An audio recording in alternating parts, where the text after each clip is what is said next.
I'm Myra. And I'm Tressa. We are fancy marketing people with Union, a Wyoming-based telecommunication company.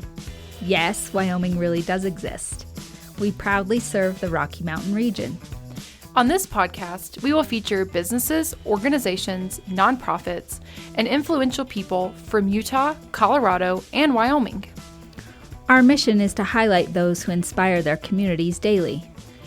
We believe this makes us truly authentic because a journey of 1,000 miles always begins with a single step. Yee. Hey. Yee. Where's that? I don't know. Yeehaw. A minute ago, I was singing Shinedown, about to go to Metallica. I don't know what's happening to me today. You doing all right over there? I'm all right. Okay. Yeah. It's our guest. He's inspiring me. Anywho. Getting in the cowboy theme. I am. Is that what that is? I am. Yeah. Well, our guest that we'll get to in a minute, he is not from the South, but he totally has this accent. And I get twangier and twangier the more I talk to him. So I'm very nervous. I don't know what might come out. We'll see. Yeah. We can understand you today. Yeah, I don't. The last episode we recorded, my accent, I guess, was really shining. And then I don't know what's going to happen. Yeah, because you said white chili. Yeah. And he heard wild. Chicken chili. Chicken chili. I didn't even. I'm still laughing. It was white. It was white chicken chili. Oh, yeah. Yeah, but yeah. he heard wild chicken chili. Yeah, I know. I called Blake immediately after that episode and was like, listen. And he's laughed and laughed. And so now we're going to call it wild chicken chili. I like it. I do too. It adds a little flair. I'd like to try it though. So keep me in mind next time. Yeah. I need to make a big batch. Yeah. So that'd be great. So what's been going on in your life lately? Well, I'm still pregnant. Still? Yeah. Cooking up Draco. Yeah. Still happening. I'm still here. Eternity is going on forever. I don't know. I feel like I'm a busy person. I don't know. I go everywhere and I rarely just say no, and I go everywhere with my daughter and then I go everywhere with, Blake. And, I feel like since I became pregnant, I was like, oh, I'm just going to go everywhere. I mean, everywhere. So, huh? Yeah. And I think there was a stint where I might have been home one weekend out of 3 months. Why? What am I thinking? But I did buy tickets a year in advance to this punk rock, emo, millennial yay festival called When We Were Young in Vegas. But I bought the tickets a year ago with Catherine, and Catherine is our mutual friend and colleague. Yep. So yee Catherine. And we wanted to see Blink-182.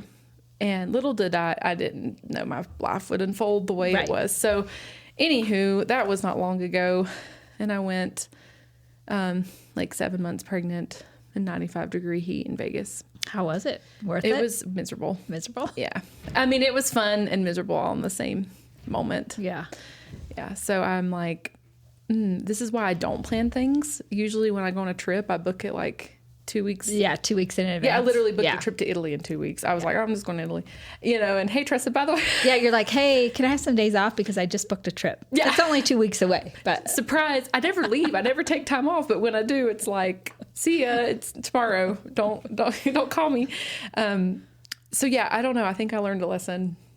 Yeah. I don't think I'll ever buy tickets a year in advance. I think that's too much for me. An all-day festival's a lot. Yeah. It would be a lot for me. I think even if I wasn't pregnant, I think it was a lot. I don't know. I'm not as young as I thought I was. Yeah. Well. In my heart. For all my 95ers out there, we're really close to 30. So I don't know. It's just I don't really know if this is what I should be doing right now. Yeah, that's right. I could feel it. You can feel it? I struggled. Okay. It was really hard. And then I just wanted shade and food and normal people things. Uh-huh. Yeah. A 28-year-old telling a 51-year-old. Yeah, I'm sorry. I don't know, Myra. Come on, toughen up. I'm tough, but God, that beat me. It felt like all 12 days of Frontier Days in one day. Yeah. That's the best way to explain it. Yeah. There you go. Where you're standing forever in eternity on concrete and it's hot, and then you're listening to music. There's music thrown in there, and then there's bad food and thrown in there, and like street food. And yeah, that's it. That's the best way to explain it. It's like all 12 days in one. That is brutal. Yeah. But I did see Blink-182. Well, good. Yeah. I hope it was worth it. Yeah, and then they announced they're coming to Utah, so that was kind of stupid. Like I could have drove 2 hours. I know. I'm like, wow. 2 hours in an indoor arena. Yeah. Whoa. Yeah. In comfort. Yeah. And came home. Yeah. But it was worth it. Ish. Yeah. Well, cool. Well, we're ready to talk to our guest today. Speaking of Frontier Days, we met Donny Proffit at Frontier Days this year. He is a bareback rider from the state of Wyoming. He lives in Kemmer or Diamondville, whatever one you prefer. Either way. They're interchangeable to me, right? Yeah. Yeah. It's kind of crazy. There's like 2 different little towns there. They're like, you can't even tell which one is which for me. Yeah, when they announced Diamondville, people are like, where's that at? Yeah. Then the ones who know where Kemmer is that's few in numbers anyway, but no one knows where Diamondville is, it seem like. Yeah. So we asked Donny to come on and just talk to us about rodeo in general. And you rodeoed for the University of Wyoming for 4 years? Yep, 4 years, qualified to the CNFR all 4 years, but COVID hit my freshman year, so I got canceled. Yeah, like everybody else's life. Yeah. World kind of stopped for a second. Yeah. Yeah. So now that is ending, you're going to go professional. Is that correct? Yeah. So this past year, 2023, that was my rookie year. So kind of got my toes wet there. Went to roughly 90 rodeos. So went to a lot. Hopefully get some more in there, hit more of those winter rodeos this year. Now that I won't be having to fly back and forth to Laramie, going back to school as much. So yeah, I'm excited. I'm feeling confident and healthy. Good. It's always a challenge, I'm sure. Yeah. I can't. Yeah. I like that you threw in the healthy. You're like, I'm real good. Healthy. Yeah, you're wild chicken chili. That's how good you are. So what made you get into this? Like, I've never woke up and thought this is going to be, I mean, there's not a lot of women that do that, I guess. But anywho, I don't know anyone that said this is my destiny. Like, what made... Like to get out on wild animal. Yeah, like, let's just go do it. I mean, okay, yeah, you live in a different environment. I also didn't grow up in that setting, but... Grew up on a ranch. My dad rode bareback horses for a long time, too, so kind of followed in his footsteps in that aspect. Growing up, I always wanted to be a bull rider. You watch 8 Seconds once, and everyone wants to be a bull rider. And tried that for a really long time. It wasn't until my sophomore year of college I kind of decided I'd had enough of that. Started beating me up, and I wasn't riding them nearly consistent enough, I didn't feel like, so just went straight bareback riding. So how do you, train for this? Oh... Besides just torturing yourself? Or is that really... Well, yeah, I mean, nothing's going to feel like a real horse bucking under you. Yeah. There's, we have some stationary stuff, just working on your spur stroke and quickness and stuff like that. Repetition. If you do something enough times, you can do it faster, just like any other sport. But a big jag of it, a lot of bareback riders especially tend to work out a lot, try to keep their body in good condition. And I should probably do a little better job with that, but... Is it like a lot of core... It's got to be a lot of core strength, right? Yeah, it's a lot of core strength. Shoulders are a big thing. You see guys getting their shoulders tore up pretty regular. Yeah, core strength and quickness, that's kind of it as far as athletic ability, I guess. So what's the progression? I mean, as you were like a youth, do they start you out on, I mean, I'm really dumb, but with ponies, I don't know how this stuff works, right? So you think about, or they do the mutton busting at some of the rodeos. Yeah. What's the trajectory? How do you actually graduate into, being on an actual full-sized animal? Yeah, so I started out riding sheep, doing the mutton busting thing. And back then my dad was still riding bucking horses some. So it's one of those things we could, both go and compete. It was kind of cool. But, as I got older, I didn't really do the ponies as much. I have bucking ponies, but they're so rapid and fast. And you see a lot of those kids that are doing that growing up, and their bodies get beat up, and they don't learn as much technique going that route. A lot of bareback riders typically start in like high school, where their bodies kind of grow up enough, they can kind of handle the power and grow up mentally, especially. But I rode calves, mini bulls, big bulls, and then I started getting on bucking horses. I think I was a junior when I got on my first bareback horse, and I got on broncs when I was like a sophomore, started getting on broncs. But my dad wanted to hold me back, make sure I was strong enough, and had the mentality to kind of take the fight to him, I guess. Yeah. So, I mean, a lot of it is the mental state, like the mental drive behind it. How do you train for that? Like, how do you prepare yourself? Oh, that's a tough question, I guess.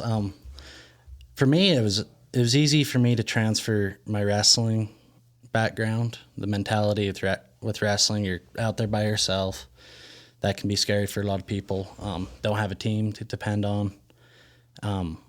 And that aspect of, I don't know, being aggressive and physical, and that kind of just transferred over into the bareback riding. And once I figured that out, that's when it kind of, my riding ability went, like I grew a lot those days when I first got it figured out that way. And I was probably a freshman in college before I figured that part out fully. Okay. So it sounds like one of your biggest mentors was your dad, right? That sounds like you learned a lot from him. Yeah. More so on the mental side of things, just because, I mean, he was my wrestling coach and stuff growing up. And he rode bucking horses and wrestled and did all those things. So he kind of had a pretty good grasp on what the mentality should look like. Mm-hmm. And, when you're around a coach 24/7, I guess you kind of pick up some things. Yeah. He never turned it off. Yeah. Was he always in coaching mode? That goes with working cows, too. Yeah, I would say that's your life now. Yeah. This is my life. Yeah, I think it's really cool because I love mental endurance. I think that's like the best thing in the world. I mean, I'm all about like the physical body and training the body, but training the mind is such a skill. And it takes someone just really having to look so inward and to just stay focused and to really build that toughness. Like that doesn't just come, I mean, it does come natural to some, but you have to really, really, really exercise that to get over, one, the fear, two, the outcome. How do you the horse can feel it. The animals can feel it. They know what you're thinking. They can feel your fear, So like you're working with two live creatures, it's not like, a barbell's not, I mean, I guess without, I could really go down a rabbit hole about the barbell being alive, but anywho, the horse is an animal, it's got a heart, it has, and so when you're connecting with them and like I don't know, it's like, does the horse want you to win? Do they want to win? They don't know who's winning or not, but it's like they have one job and you have one job, and how do you connect? But you really need to work together. Like you need this horse to be on your side. Yeah, and I need the horse to perform as well as it can for me to be as many points as possible. And I don't know, with the live animal, a horse, I was, raised on a ranch and deal with horses day in and day out. So I think that was something also that really helped me, because you have to be, when you're putting your egg on an animal, especially a young horse where they're kind of not used to the buck and shoots and the noise and all the stuff happening, you have to be pretty quiet and easy, and then to have that, be able to flip that switch when you nod your head and just be aggressive. And the last thing I want something happening in the chute. To me, that's the scariest place to be. Oh, because you're surrounded by steel. I hold my breath. I can't. Yeah. For those who don't know, in listener land, our box at CFD, we get to see behind the chutes, and it's really cool and really scary all at the same moment. Like my heart stops more sometimes than when the gates open or the chute opens and it, Yeah, when a horse freaks out and tries to flip up and mash you. They have a rope on the neck tied to the outside of the chute where someone kind of hold that horse from rearing all the way over. But sometimes it slips. I mean, they're strong animals, And there's some things you can do to help minimize that. Mostly it's just being quiet and easy and understanding the animal itself, I guess. So like I love what Myra was talking about. Like your state of mind and your energy as you're getting on the horse is invaluable. Then you're saying like if you're calm, then the animal will be calmer, right? Yep. So have you been around other riders who have like a higher level anxiety or don't feel as confident, and do you see that impact the performance? Oh yeah, I mean you have to kind of have your mind made up before you get in there that you're going to go out there and do your job to the best of your ability. And for me, I just tell myself fast feet and be aggressive, because if you do those two things, it typically works out pretty well for you. Fast feet? Yeah, getting your feet back to the neck. Yeah. You're like booting it out. Yeah. Otherwise, they do start really yanking on a guy. Yeah. If you're a little behind one, they let you know it. Yeah. Huh. Can you talk a little bit about how scoring works for both the rider and the horse? Yeah, so there's 50 points that can be given to the rider or the horse. There's 2 judges. They both judge the rider and the horse. They're one on each side. And so the judges are looking for, as far as the animal is concerned, jumping up in the air, kicking out fully, and degree difficulty. And then for the riders, it's fast feet's one of the things, but exposure, bringing your feet out away from the horse and setting them back in the neck, and control to your upper body, not being all over the place. So there's kind of a lot to watch in 8 seconds, and everyone cusses the judges, but it is a tough job, and I wouldn't want that job. Yeah. Yeah. I bet it would be a tough job. And these horses are bred specifically to do this. Is that right? Yeah. Yeah, they've been, a lot of them are generations and generations of horses that have been bred that way. You can't make them buck, and especially the way that they buck. I mean, if you get on a colt with a cold back and it bucks, it's not the same. Mm-hmm. They usually are doing a little more running than bucking. Mm-hmm. But, and everyone thinks the flank strap makes them buck, and that's just not it. It helps them kick out, I guess. It kind of tickles them a little bit around the flank. But no, I've seen horses, like the really great horses, that flank might come off and they'll perform the exact same.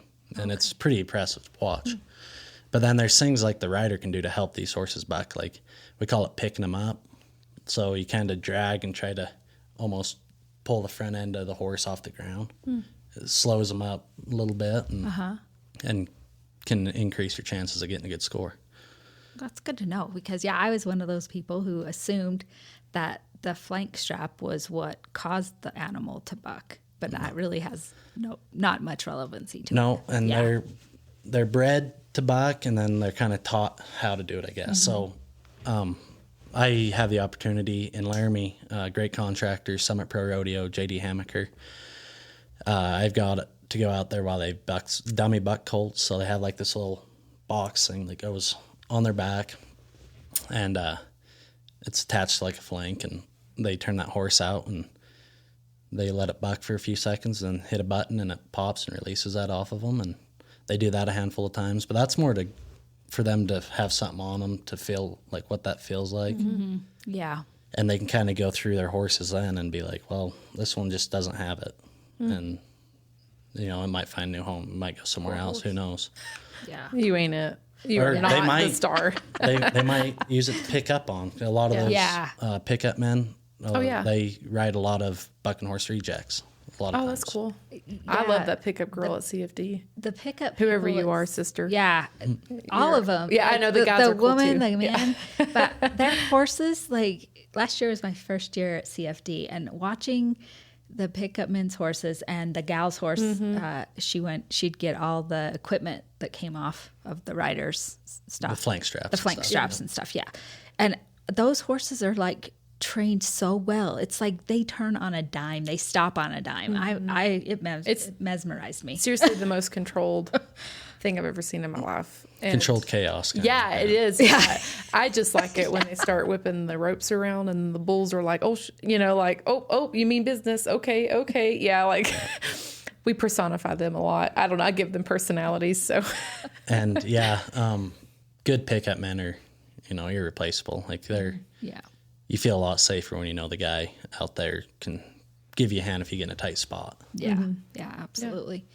Yeah. Some people who do athletics are a little superstitious. Do you have any superstitions or like a ritual that you do before you ride?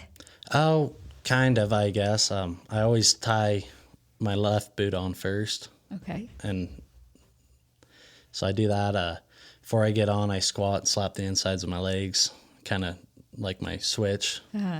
So I guess I have some things. I wouldn't say it's superstition.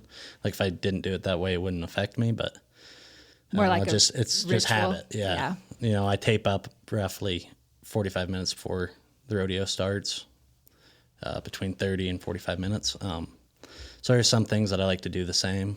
It's like any other sport. You do things the exact same. So you're, ritual before you get on. Mm-hmm. Everything's lined up the way you want it to be, I guess. Yeah, kind of keeps it consistent. Yeah. I like that. Do you ever get paired with a horse? Or like, do you like keep one, or this is your horse? Oh, no. Never, or? So we find out what we draw typically 2-3 days before the rodeo. Oh, so, that far in advance. Okay. Yeah. So, and sometimes it's even longer. It depends on the size of the rodeo and stuff like that. And sometimes it's shorter. I just got back from Indianapolis and we didn't know what we had drawn until 3 hours before our perf. So some rodeos are a little different in how they do things. It's really nice to know what you have, because if you draw something that, typically you're not going to be 80 points or more on, there's a good chance you're not going to get a check at about any rodeo anymore. Mm-hmm. So you don't want to spend a whole lot of money to get to something that, you just wasted all that money to get there. And you still have to pay your entry fees regardless and your turnout fine. But yeah, so we know, and I'm going to Vegas and Brawley, California this weekend. And so I'll find out what I draw tomorrow. Okay. See if I want to go to both or one or. So then do you look up the stats of the horse? Okay. Yep. They have stock stats. Mm-hmm. Sometimes they're a little not right. Like they miss outs or something or late getting them up. But yeah, that's a big, you can see who got on them, where at, how many points, and then you can go find that guy, Instagram account or Facebook and go see if you can find that video of that horse and decide if it's good or not, I guess. It's kind of like rewatching plays, when I think about football. Yeah, it's kind of like preparing to go. Yeah, you're studying film. Yeah, exactly. So that's what I meant, film. Like there's a word for this, and it just left my mind. Yeah, like where you're studying film, or where you're it's similar to that. Or thinking of another, like in wrestling, when you start figuring out your opponent and you've heard think about it. You don't have as much time to think about it, but yeah. And there's a point too where you don't want to think about it too much. You don't want to be in your head too much about what you have and if you should go or not. Mm-hmm. Like typically I'm going to go get on them. Like it has to be pretty bad for me not to. Mm-hmm. But yeah, it's a blessing and a curse sometimes, I guess. Yeah. So you said something when we first started about right now you're feeling really good and you're in good health. I'm sure throughout your career you've had some injuries and some setbacks, because I don't know if in that line of work it's not if, it's when you might have an injury, right? How do you handle that, and what kind of things have happened to you in the past, and how do you what drives you to continue after those types of things happen? Luckily I haven't had anything super serious. My most recent semi-serious one was I come off a horse in Colorado Springs at the NFR Open and got knocked out and separated my collarbone on my free arm side, but I took a day off and then I was at another rodeo the next day. So you kind of have to just forget about it after it happens. I mean, holding on to it's not going to do you any good. Mm-hmm. And then I was at the college finals one year and got my leg mashed in the chute. Horse came out of the chute, landed, and jumped back into it, and I hit me right on the thigh. And I had a pretty bad blood contusion in it. They said it calcified, I guess, turned into bone basically in my thigh. Oh, wow. Luckily, that hasn't affected me much. That year it did. I couldn't bend my leg till about middle of July. So, and I was still trying to go get on and thinking that I could be tough for 8 seconds. And that year I kind of learned where to draw the line. Like, if it's going to affect my performance, I'm wasting money. I shouldn't be going and getting on. Stay home, get right. Yeah. But there's other things, like you're going to be dinged up and sore a lot. Like, you have to just get tough about it sometimes. Yeah. Yeah. A lot of Epsom salt baths. Yeah. I'm joking. Ice baths, yeah. Yeah, ice baths, yeah. Maybe both, Yeah, right? massage, I don't know, chiropractor. Yeah, do you do that kind of stuff? I was kind of We did some ice bath. Yeah. Like, that Yeah. kind of got really big this year, it seemed Yeah. like. A lot of guys were doing it. Not so much sitting in a cold tub, but going and finding a cold lake or something. Or Yeah. You did it stream. the Wyoming way. Yeah, Or like yeah, the we cowboy way. You found the Yeah, stream. And there were some pretty cold lakes. So I was up in Yeah. Laramie, and a bunch of us went up to a lake in those mountains by there, and there's a glacier sitting right above it, So that one was cold. That Whoa, one was yeah. The natural ice bath, yeah. And I really That don't is- like the cold, so Yeah. That is the natural ice, yeah. I like your theories. Forget the freezers that people are buying and jumping in. it's way cheaper this way. Yeah. So we're getting ready to wrap up, but I wanted to ask this for sure. What does rodeo mean to you, and why do you think it's important that rodeo continues on? What does it bring to our communities, our livelihood? For me right now, I mean, it's all I've ever wanted to do, I guess. It's all since I can remember, I knew I wanted to rodeo, whether it was riding bulls or whatever. And it's a really unique way of life. We're not like most pro athletes. We don't sign a contract and get paid. We have to show up to the rodeo and win to make money. And I think that's a cool aspect of it. And that's why you see a lot of guys riding hurt and stuff, is because they don't ride and they don't win and they don't get paid. Yep. And I don't know, it's really cool, the heritage too. And with the Cowboy Channel now, there's been a lot more fans drawn to rodeo. You're seeing increases in payout. So I think its future is looking pretty good right now. Right now, the rookie class of bareback riders, especially, but saddle bronc and bull riding is pretty similar. The number one guy in the world right now going into the NFR, Keenan Hayes, he's a rookie this year, and he just set a new season's earning record. Like, that's the kind of guys that are going to be around for a while. Yeah. Yeah. And so it's been really exciting and cool to see all us rookies doing so well. Yeah, I think it's interesting with the Cowboy Channel. I have seen a lot of growth, right? In the sport, and a lot more recognition, which I think is great. Yeah, I feel like even in our communities, parents are really trying to reshape the way rodeo is structured at the high school level too. I mean, you're seeing, I know that there's always been clubs and things and activities, but it seems like it's more of a push to try to get more kids involved, or to get it more localized, instead of people having to maybe go to Idaho or going to other states to do it. Yeah. A lot of that stuff I think is great and needs to be pushed, and I thank the people doing that they're doing it. But and then you're seeing things like breakaway roping now is really big. And it wasn't in rodeo that long. 5 years ago, I think, is when it really started getting in there and getting big. And so they're adding another event, and so it's cool to see that kind of stuff going on. I think it's a great way of life, and the people you meet through rodeo, that's how I've met most of my best friends, is through rodeo.